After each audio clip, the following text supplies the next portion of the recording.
ప్రభుత్వ ఉద్యోగులకు రూపాయలు 720 కోట్ల విడుదల పెండింగ్ బిల్లులు రిలీజ్ చేసిన సర్కార్ సరెండర్ లీవుల ఎన్కాష్మెంట్ ఒకేసారి క్లియర్ బిల్లులో గ్రాట్యుడ్ జీపీఎఫ్ అడ్వాన్స్ల సైతం ఇదే ప్రభుత్వ ఉద్యోగులకు సంబంధించి 720 కోట్ల యొక్క నిధులను కూడా విడుదల చేసింది అంటూ కూడా ఒక వార్త చూస్తూ ఉన్నాం. దీనికి సంబంధించి దాదాపు పెద్ద ఎత్తున కూడా ప్రభుత్వ ఉద్యోగాలు జీతాలు కావచ్చు అలాగే పిఆర్సీలు కూడా లేక చాలా సతమతమవుతా ఉన్న పరిస్థితి.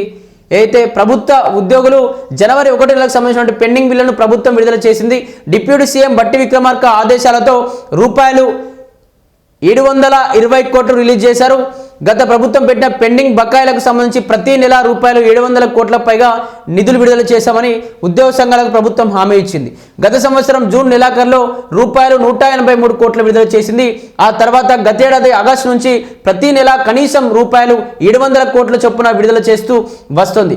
తాజాగా విడుదల చేసినటువంటి నిధులతో 2022 నుంచి 2025 ఫిబ్రవరి వరకు సరెండర్ లీవుల ఎన్కాష్ మనీ పెండింగ్ మొత్తం ఒకేసారి క్లియర్ చేసింది. వీటితో పాటు విడుదలైన బిల్లులో గ్రాట్యుడ్ జీపీఎఫ్ సరెండర్ లీవులు అడ్వాన్సులు కూడా ఉన్నాయన్నట్టుగా కూడా తెలుసు. ఏదైతే దీనికి సంబంధించి ఉద్యోగులకు రూపాయలు 720 కోట్లు రిలీజ్ చేసిందని చెప్పి పెద్ద ఎత్తున కూడా ఆనంద ఉత్సవాలు చేసుకుంటా ఉన్నారు ప్రభుత్వ ఉద్యోగులు. అలాగే